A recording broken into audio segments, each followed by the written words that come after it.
Welcome back once more to another deck guide here.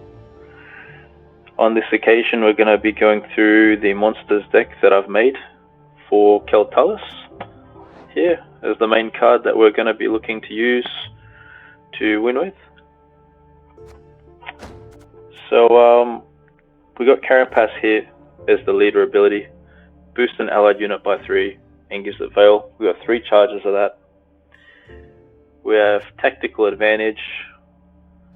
I've got this here more or less as a way just to keep our dominance throughout the opening round, because obviously we have Striga down here who will give us more value when we're in a dominant position, damages by 4 instead of 2.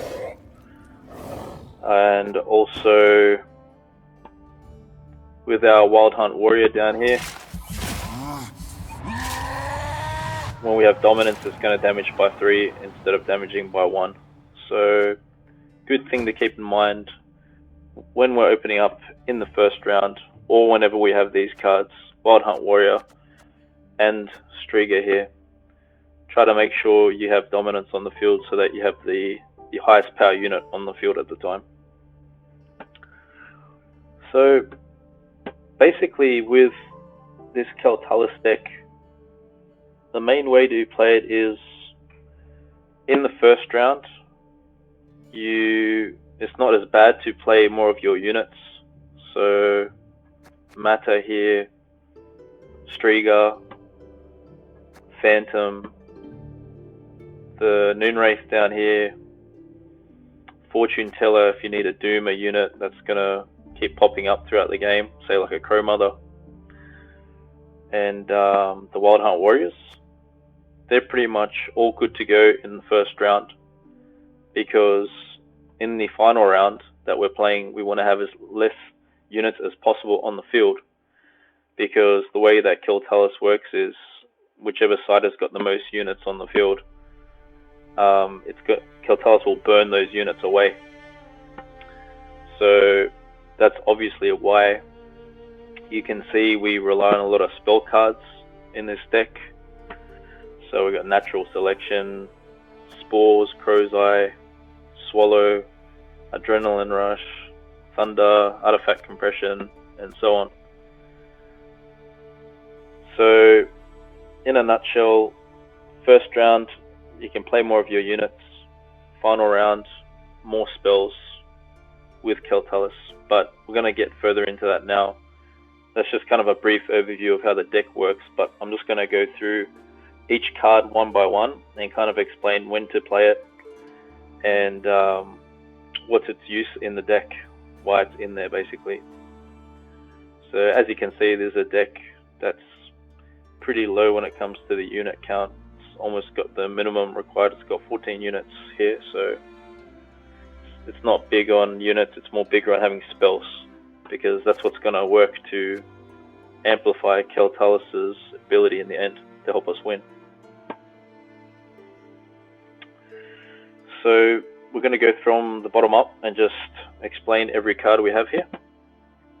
So I already went through, we have Wild Hunt Warrior, so we have 2 of those in the deck. Just a good way to open up the first round to get us through. Fortune Teller, this is, once again, as I said, to doom a unit that's going to keep reoccurring later on, because that could become a problem. Say for example, your opponent does have more units on their side and Keltalis is burning them away.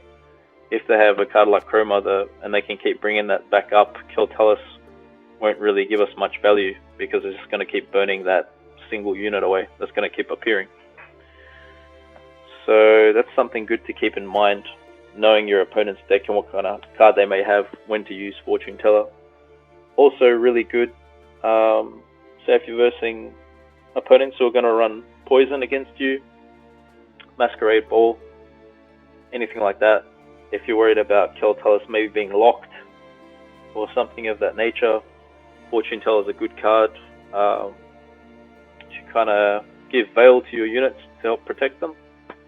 We do have that with Carapace, but it's worth keeping in mind if we're versing, say, a lockdown leader ability and you don't have Carapace, it's a pretty good idea to take Fortune Teller to the final round with you, just to give you that protection. But otherwise, if you play your leader ability smart, you will have enough Veil. That's just more or less Fortune Tellers there. More at times when you're versing Lockdown or to doom away units that are going to keep reappearing. Endrega Warrior here. We have this unit here just for the final round. If, say, we need to consume some of our units so that we have less on the field. Same reason why we have our other card here, Kayran. So we have Kayran here also to consume our units to make sure we're keeping that number down and the opponent's going to have more than us. So it's got Zeal. So pretty much the second you play this card, you can use it immediately. It has 3 consume charges. So it's just a really good, handy card to have in this deck considering the kind of style we want to play. Someone did mention to me about using Slizzard in this deck. Let's have a look here for it. The reason I didn't go ahead with that is because you can see it's an order ability, so it's a bit slow, and the way our Keltalis decks will run is we want to consume units as quickly as possible just to make sure we're flowing well with that strategy. So that's why I've chosen really not to have Slizzard in here. I'd rather go with this card here, the Spectre, than that. So that may be something, if you guys are interested in doing yourselves, you can kind of look to change some cards around and put that in. This will work fine as well.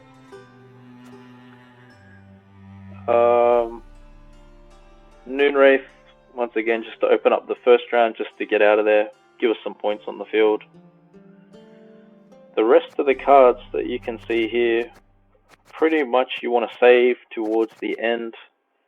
You can use 1 or 2 of them in the first round. Also, say if you want to pick off some kind of annoying unit your opponent has that's kind of keeping them on top of you in the first round, you can use Thunder in the first round. Can use Adrenaline Rush if you want. It's just up to you. But ultimately, you want to save as many of these for the end as possible.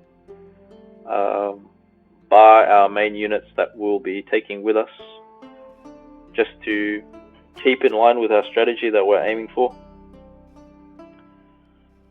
So artifact compression's pretty handy too, because you see a lot of people playing units with different order abilities that gives them a lot of strength, and you can really just throw them off a lot by throwing that out randomly. They wouldn't really expect it.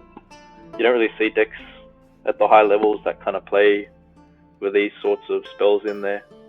They're more just your standard kind of meta decks and very predictable. So once again, my style is I like to throw kind of any kind of card in there that's just going to give us a different edge and keep us on top of our opponent.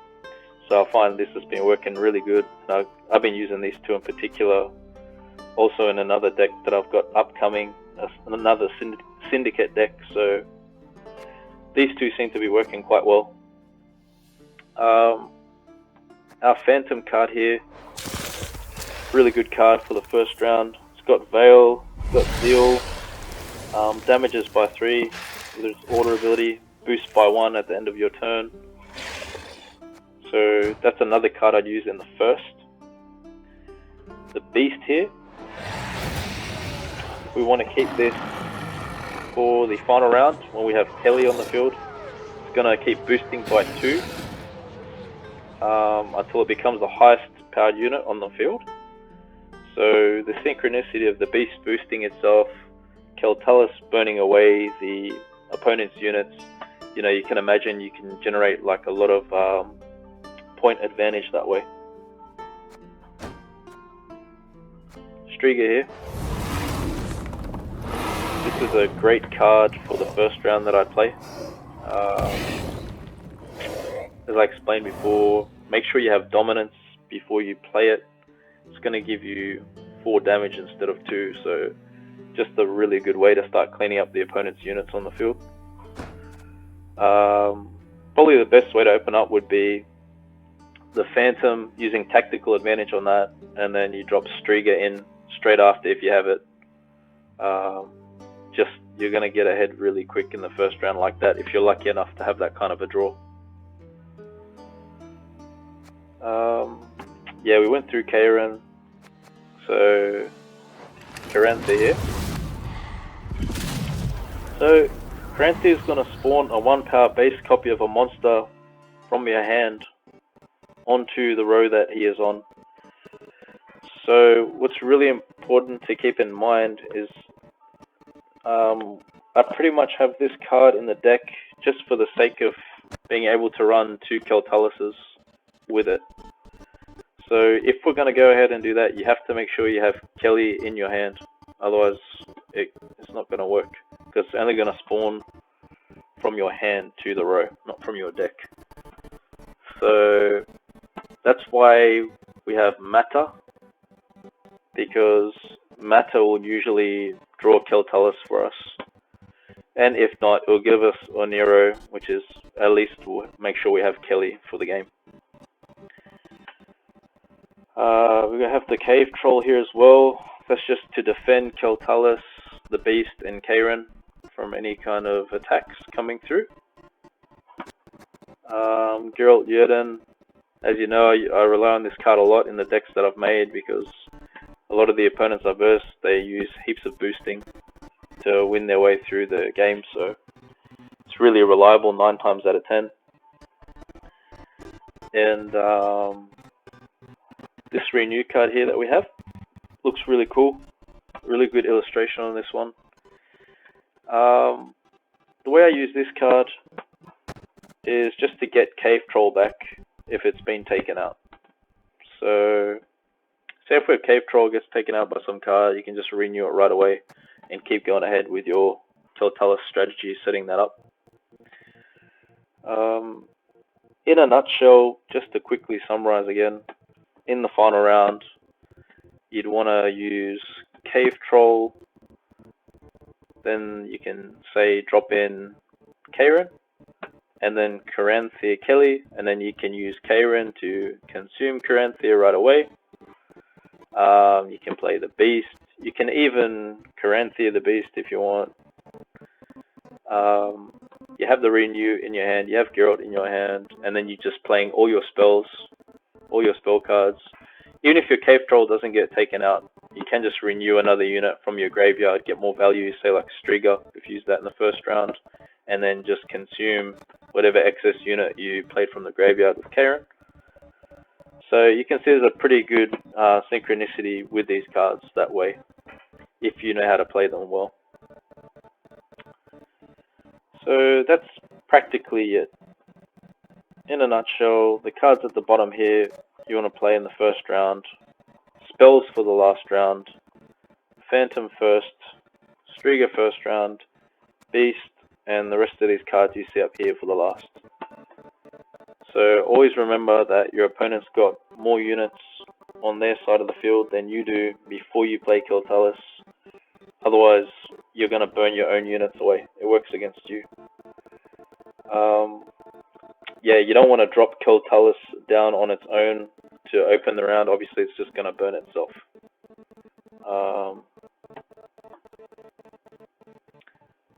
That's pretty much this deck. There's not too much else to explain about it. I will put a link below in the description for you guys to kind of have some other reference videos to see what the gameplay is like. Other videos that I've recorded where I'm playing with the deck. So hopefully seeing this deck guide, watching those videos is going to give you a good idea of how it works. So yeah, that's about it. Thanks so much for watching. Please like, comment, and subscribe if you enjoyed this. It just helps the channel to grow and helps me keep doing what I love to do. Really enjoy making these kind of videos and coming up with some new decks for you guys and helping you along the way get to the top as well. Why not be all in it together, help each other out. I could probably even learn from you guys. I'm sure you guys got some good ideas. So if you think you do have some good ideas, write a comment. Happy to have a chat. And if there's any kind of help you need too, feel free to ask. Happy to help. So, yep, all the best until next time. See ya.